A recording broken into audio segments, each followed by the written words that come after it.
The federal government looks to privatize some redundant state-owned enterprises in 2019 in order to fund the budget next year. In an engagement with the media, the Director General of the Bureau of Public Enterprise, Mr. Alex Oko, explains how the process will drive up some 300 billion naira revenue for government. What is the current work plan of the Council and the Bureau? Now, of the current 8.6 trillion, proposed budget for 2018, the Council and the Bureau is expected to generate, to fund this budget to the tune of about 300 billion.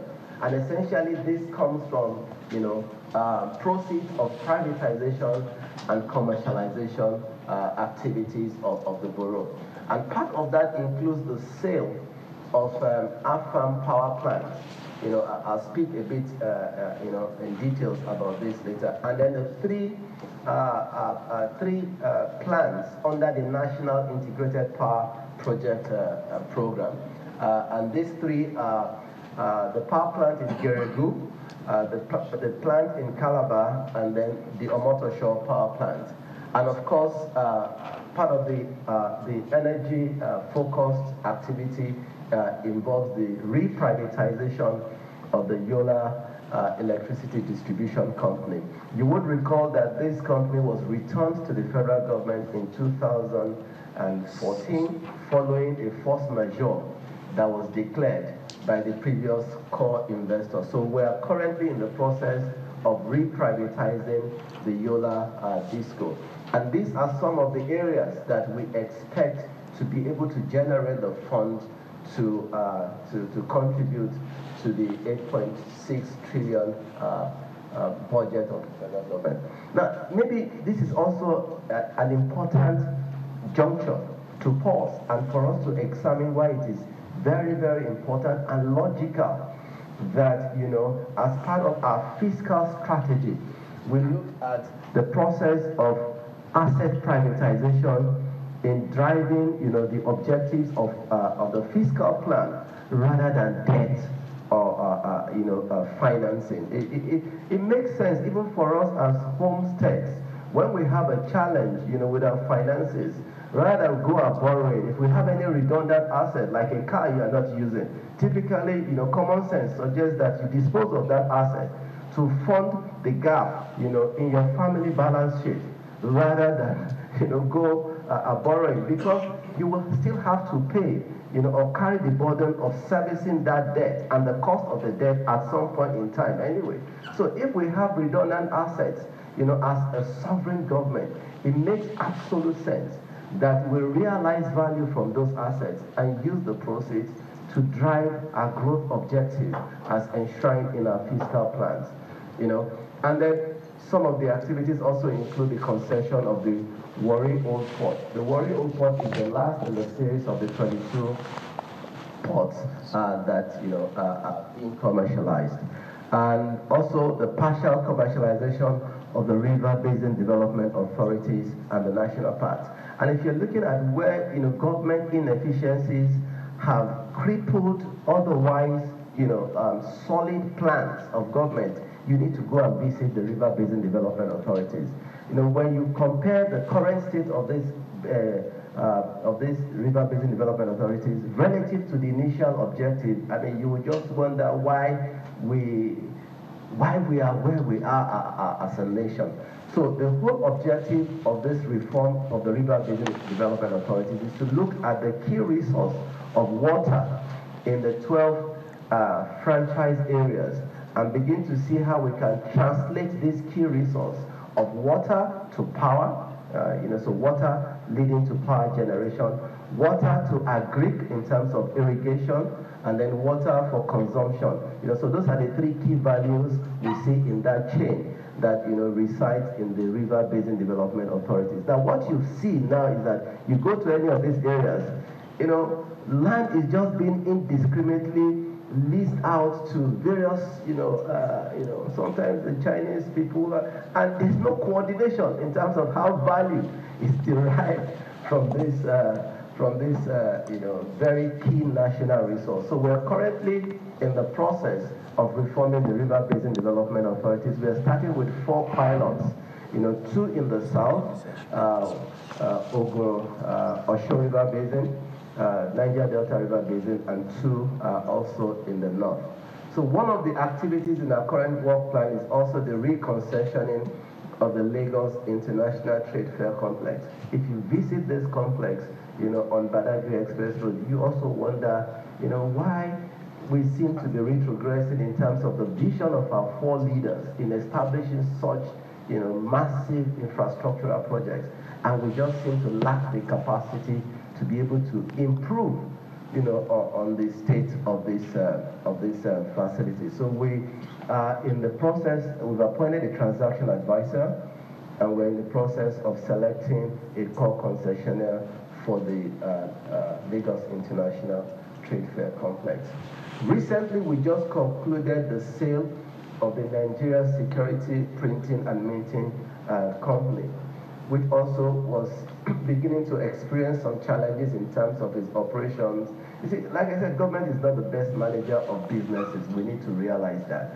So we've, sold 21% of the federal government's interest in the Mint to CBN.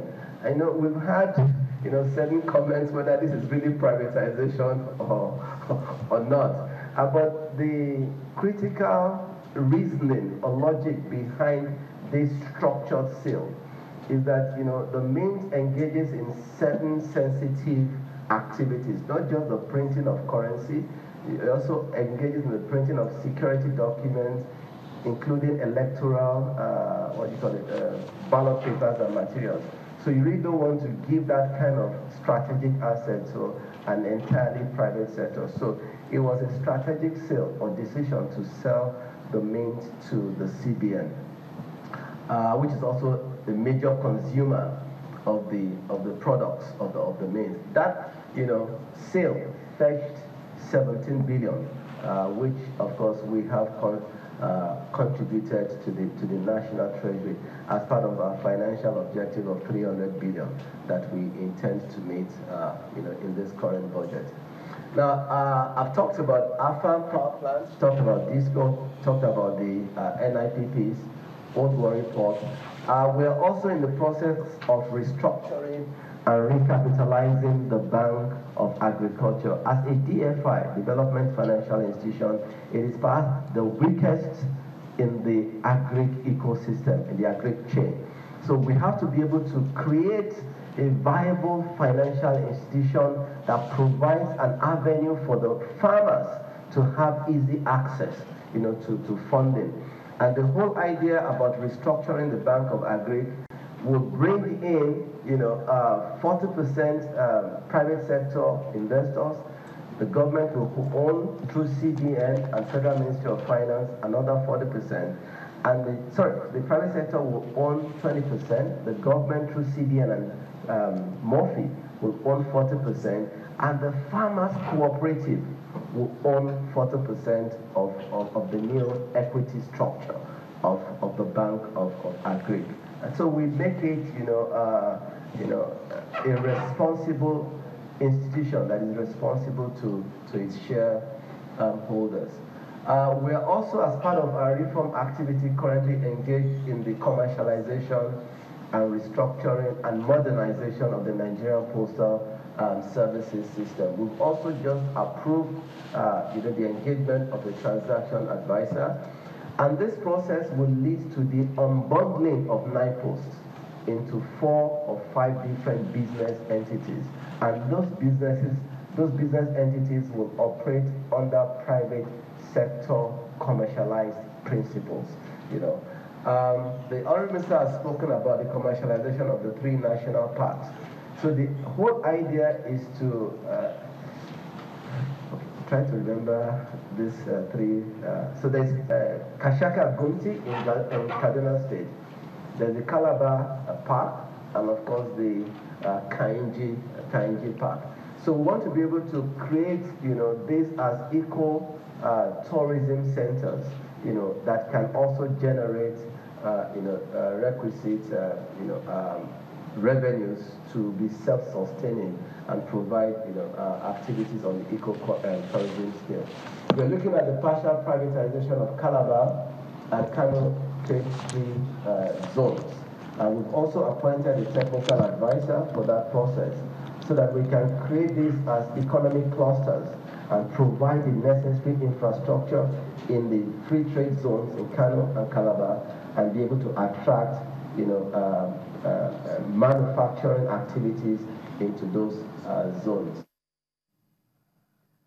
Alex Oko, the Director General, Bureau of Public Enterprises, speaking there on asset privatization in Nigeria. Let's cross over now to the FMDQ Exchange Place for debt market analysis, and I'm being joined by a fixed income dealer at GT Bank, Chioma Udu.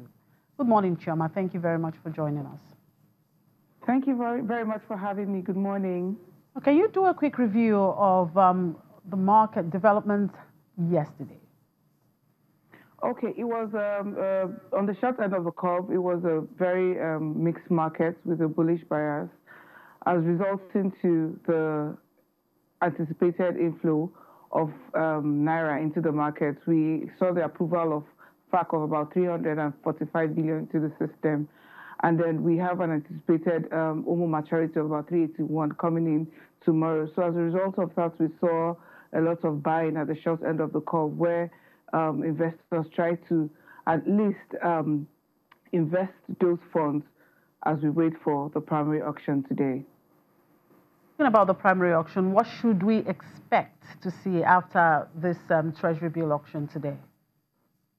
For the primary auction today, the CBN is rolling over what matured, which is about 145 billion, and most of the funds, the bulk of the maturity is at the 1 year auction, which we have 88 billion on offer. The last closing rate for the stop rate for the last 1 year was 13.33, which we think there's going to be an uptick as a result of what we have seen at the OMO auction, where the stop rate for the 1 year closed at 14.5. Consequently, the yield at 14.5 is 16.95, which is almost 17. So flowing into that, we think, and we think there's going to be an uptick in rates at the auction today. Yeah, no more auction on Thursday as anticipated. How will that drive market sentiment for the rest of the week? Can you repeat the question again? Should there be an OMO auction tomorrow, Thursday, as anticipated? How would that drive market sentiment for the rest of the week? We're going to see a mixed market. If there is an OMO auction tomorrow, results from today's auction will affect where we will price the assets tomorrow. All right, we've seen domestic sovereign bond yields remaining sustained at an average above 14%, while it seems that the appetite for shorter-term Treasury bills still dominates. Are there opportunities for investors at this time to ride the yield curve? Yes, you're right. Ride the yield curve. So as an investor, it's better to play on the short end of the curve so that you can take advantage of the anticipated uptick in yield. So yes, we've seen a lot of interest at the short end of the curve, which is the Treasury bills. All right, thank you very much for your time, Chioma Udu. Chioma Udu is a fixed income dealer at GT Bank. When we come back after the break, we cross back to the Nigerian equities market for today's trading update. To stay with us.